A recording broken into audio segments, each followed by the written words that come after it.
Welcome to Issues of Contemporary Politics with Dr. Brovkin. Today is the 30th of December 2025, and before I start this presentation, I'd like to wish you all, my dear subscribers and listeners, and those who are here for the first time, a very happy new year, and wish you all the best, that all your wishes come true in the new 2026. As I always told you, I do a new video on this topic of the Russian-Ukrainian conflict when there is a new material that explains more what is happening and what may be in the development of this conflict. And today there are indeed new developments and very significant ones. And this is why the topic of today's presentation is Putin's headquarters attacked, who's done it, and why. Now, you probably already noticed that I refer to the buildings that were attacked, not Putin's home or residence or dacha or a country house, but headquarters.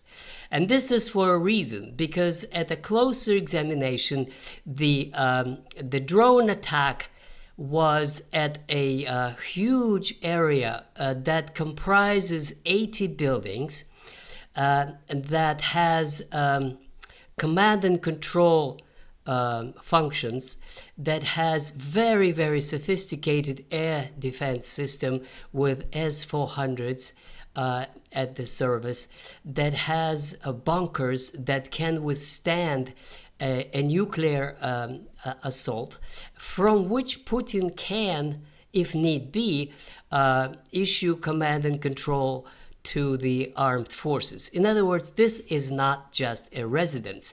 This is one of strategic command centers. And this is why the attack on this residence has created such a havoc in Russia.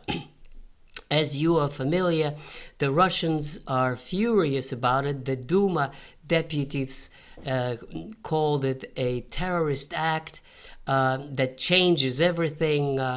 Medvedev of the Security Council, former president, used even stronger language, referring to threats to Zelenskyy and to the command and control structures in Kiev, calling it a terrorist regime. And many speak about the new escalation and a totally new situation that has arisen after this attack. So the independent sources, to be fair, I should mention those, say, where is the proof? Where is the debris? Where are the photographs of the 91 drones that attacked it?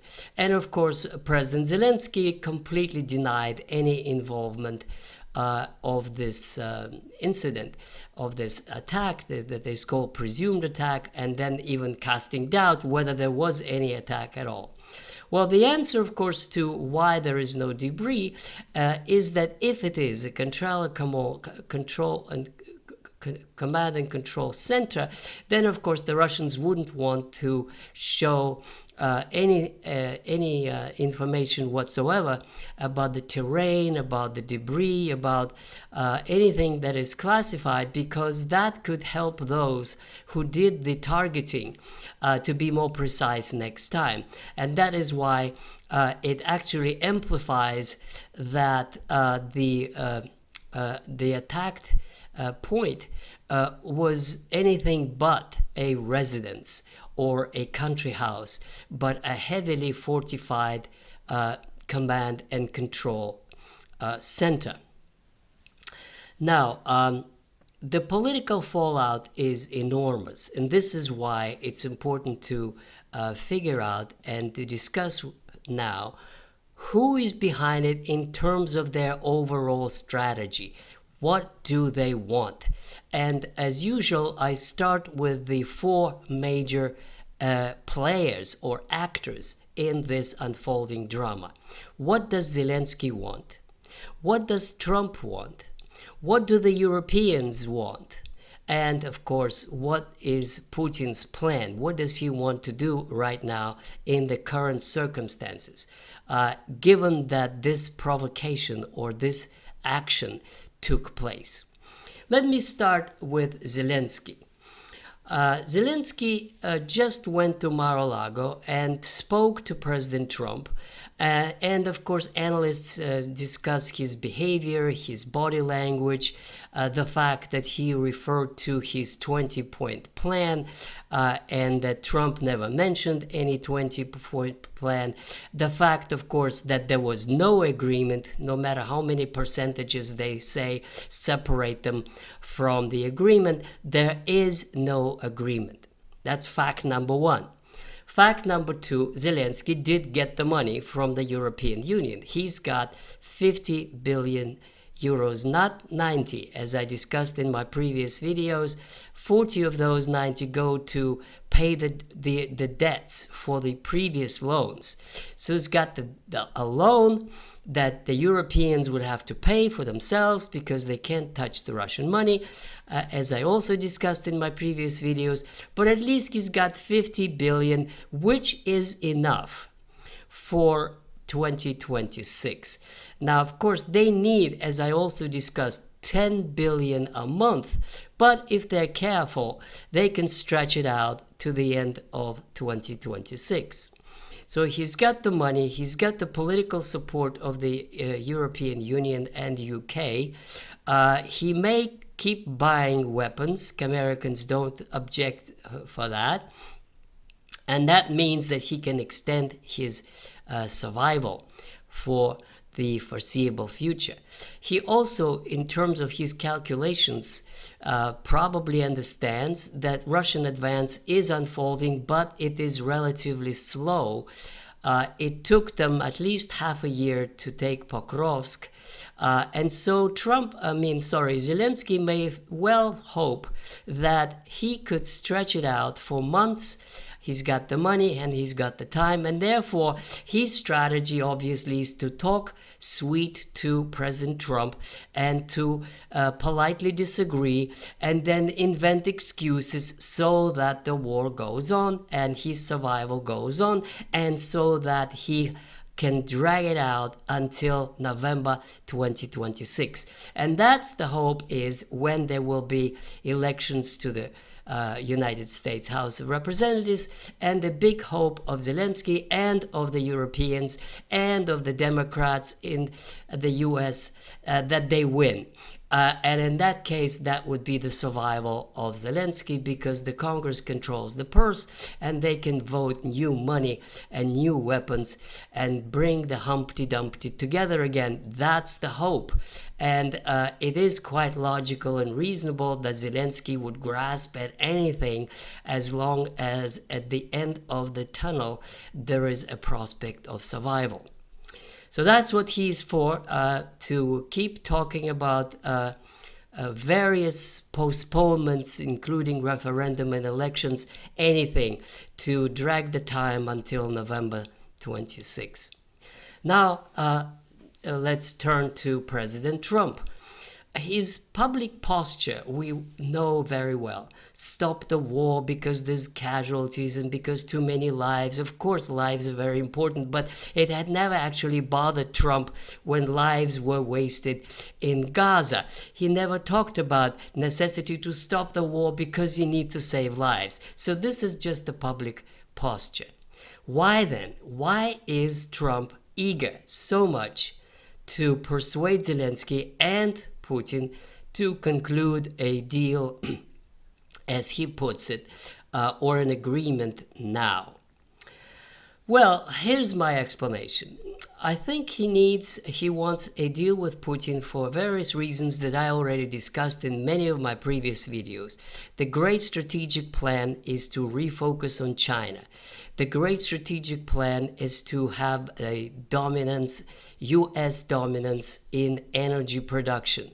And it also can include with working together with Russia, with Putin, because between the two of them, they really would control most of the oil production in the world.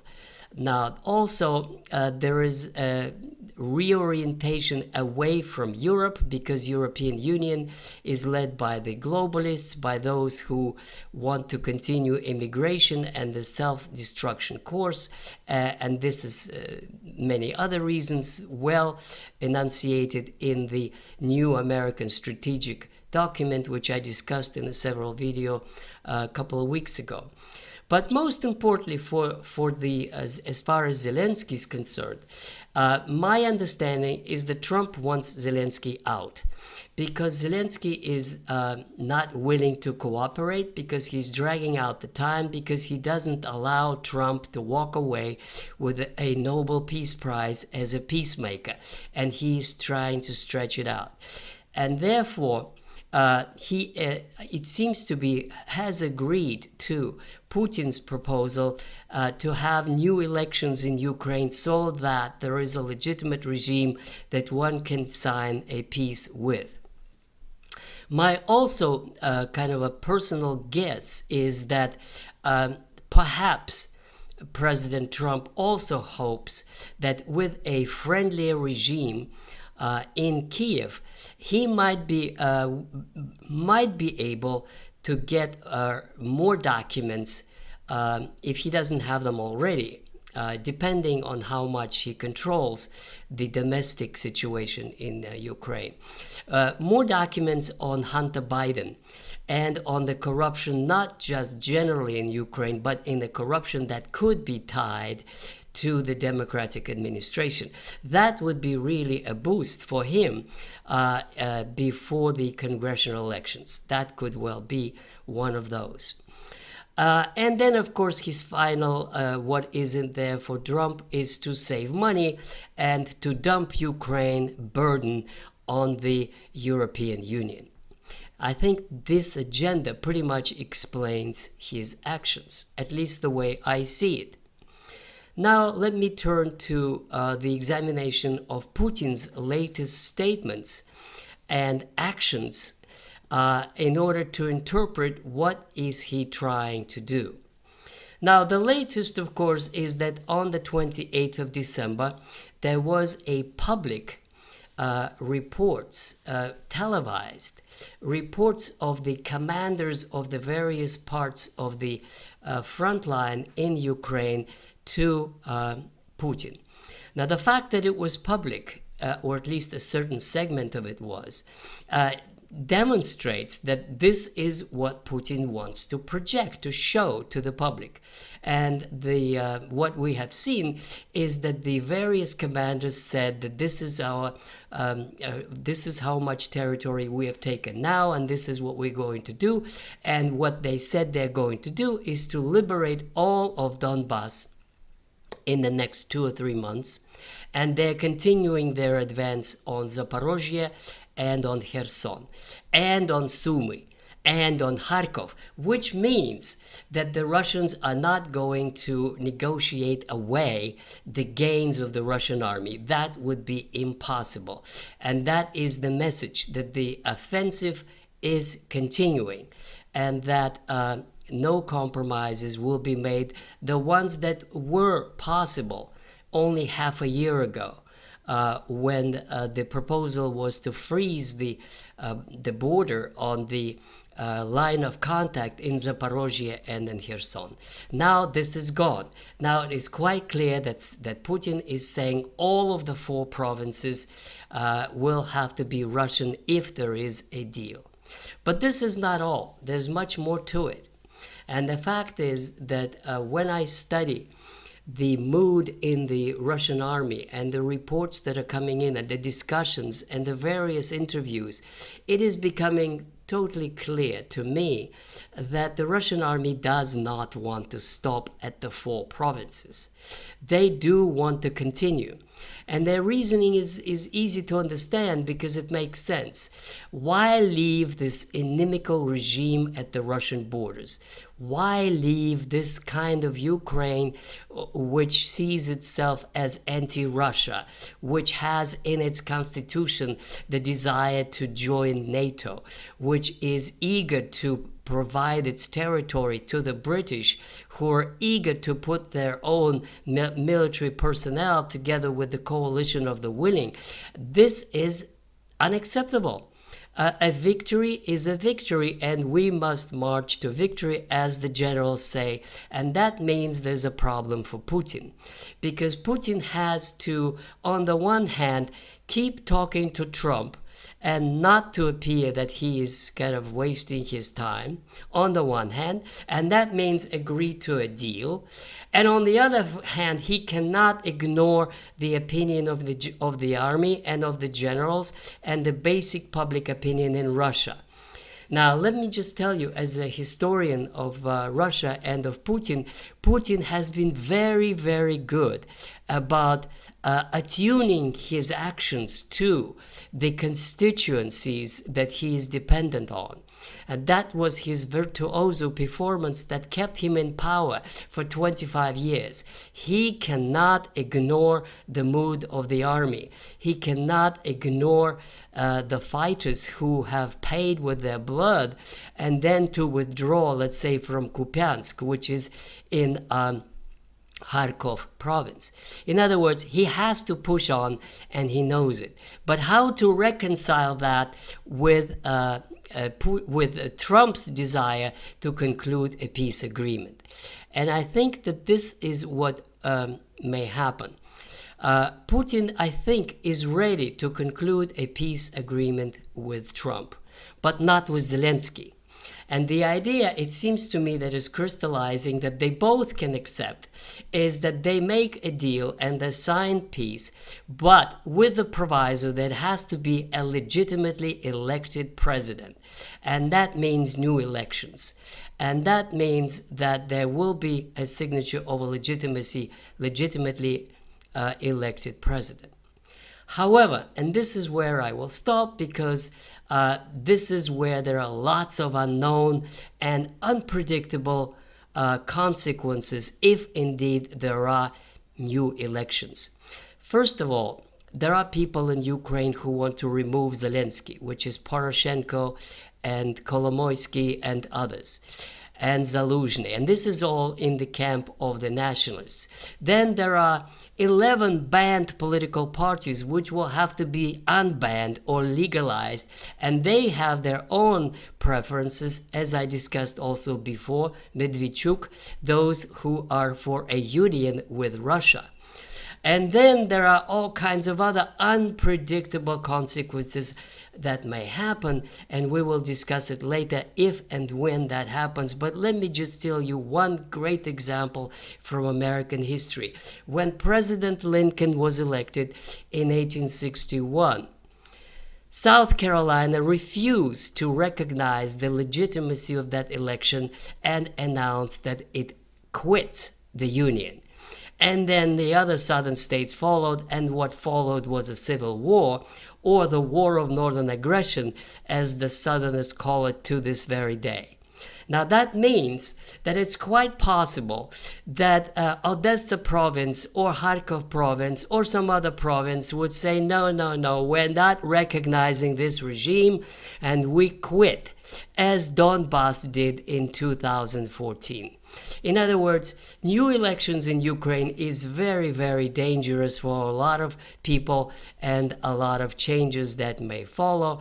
But this is where we are, and I hope now that I tried to explain to you who wants what at this point in the unfolding drama. Thank you very much. And please subscribe to my channel, and do read my book, From Lenin to Putin. And I like answering your comments, and I will see you soon, shortly. Goodbye.